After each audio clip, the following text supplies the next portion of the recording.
Hi, hope you're all doing well. This learning activity is on logical writing, how to write logically.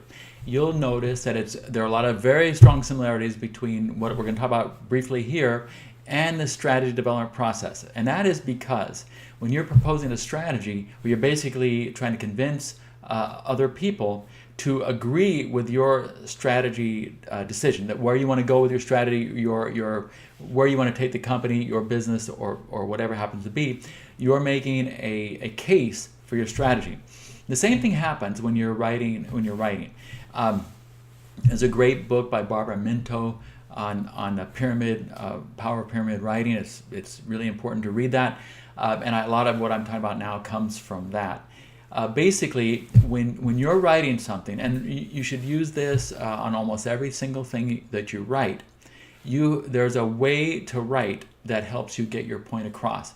It's not based on how good a writer you are. Often people say, "Oh, that guy's a really good writer," or "I liked it," or "I didn't like it." Often, what you like and don't like, or good or bad, is more a reflection of the logic that's inherent in the writing. When something's logical, it can be very poorly written, but you agree and you like it. When it's beautifully written but illogical, it becomes confusing and not really focused and doesn't really get you where. And sometimes you just don't like it, even though it's got a lot of nice words and the proper punctuation, etc.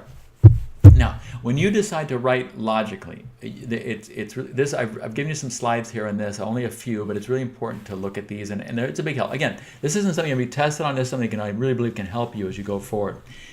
When you're going to write logically, when you want to make your point, what you want to do is first define the situation.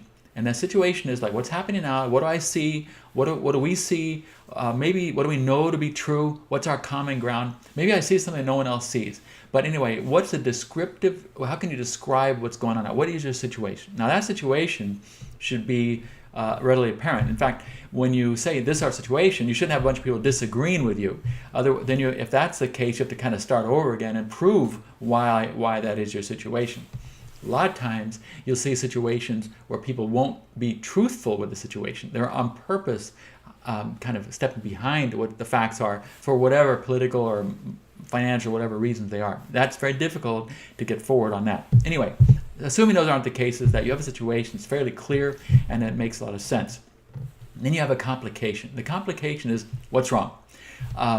Again, we talked about this before in strategy a bit, but what's wrong is the difference between where you want it to be and where you are, where you expect it to be and where you are, what you have and what you wanted, how far you went, how far you intended to go. Basically, you're showing that here's a situation.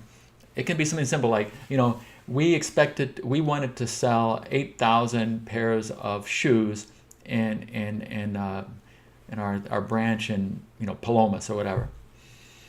We sold 5,000. Okay, very simply, where you wanted 8,000, where you got is 5,000. Your gap is 3,000. Really clear. So, and that's often the case. You want to identify that gap just like that, as much as you can. We were going to open 5 new branches in South Miami. We opened 2.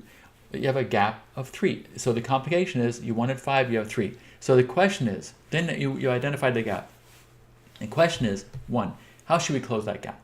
And then related to that is how to happen, what created it, should we close it, should we leave things alone? Sometimes you'll see something, we wanted to sell 8,000, we sold 792, 7,920.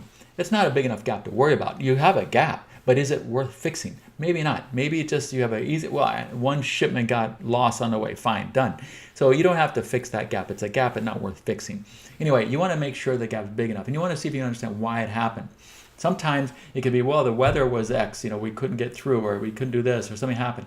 That's not going to happen again, so you don't need to actually fix it. You just have to wait the next cycle. It'll fix itself. Anyway, so once you get that, then you come up with a question, how to close it, and your answer is your proposal.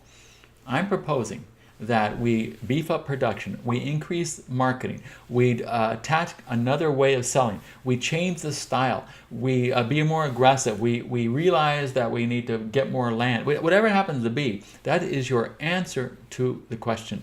So, okay, once you've come up with the answer, that's your proposal. Say, this is what's going to fix it. Once that happens, again, there's only 6 questions that can be asked. Why should we fix it?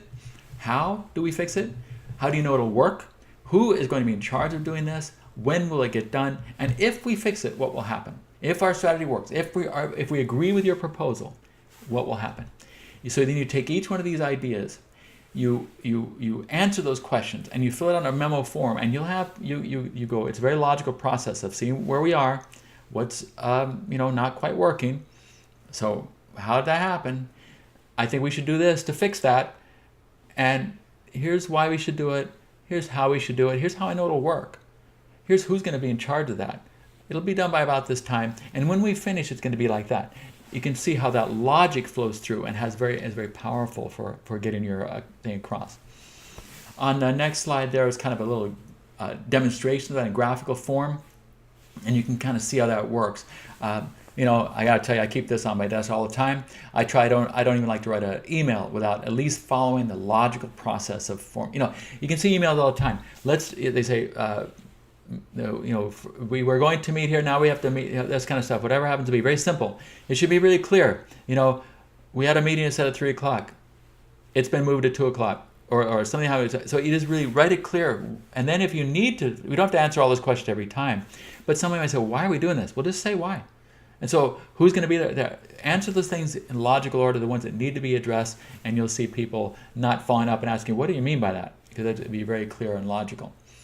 I also have included a tool I use that I call it logical proofing. That you have out each one of your ideas, you list out, you answer those questions, and then this helps you when it goes time to write it up more fully. You start out with a simple tool like this to get your thoughts in order. I hope that helps. I think it really does it goes a long way to making your writing more effective, more powerful, and I encourage you very much to give it a shot, see how it works. Okay, and again, let me know if it's something not clear in that. Let me know, and we'll try to clear that up. Okay, thanks a lot.